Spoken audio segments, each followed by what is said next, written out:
త్రోవ ప్రక్క నుండి వారెవరనగా వాక్యము వారిలో విత్తబడును గాని వారు వినిన వెంటనే సాతాను వచ్చి వారిలో విత్తబడిన వాక్యం ఎత్తుకొని పోవును.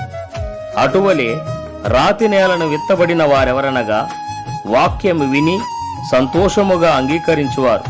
అయితే వారిలో వేరు లేనందున కొంతకాలము వారు నిలుతురు గాని వాక్యము నిమిత్తము శ్రమ అయినను హింస అయినను కలుగగానే వారు అభ్యంతరపడుదురు.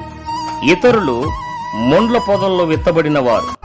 వీరు వాక్యము విందురు గాని ఐహిక విచారములను ధనమోసమును మరి ఇతరమైన ఆపేక్షలను లోపల చొచ్చి వాక్యమును అణచివేయుట వలన అది నిష్ఫలమగును. మంచి నేలను విత్తబడిన వారెవరనగా వాక్యము విని దానిని అంగీకరించి 30 దంతలుగాను 60 దంతలుగాను 100 దంతలుగాను ఫలించువారని చెప్పే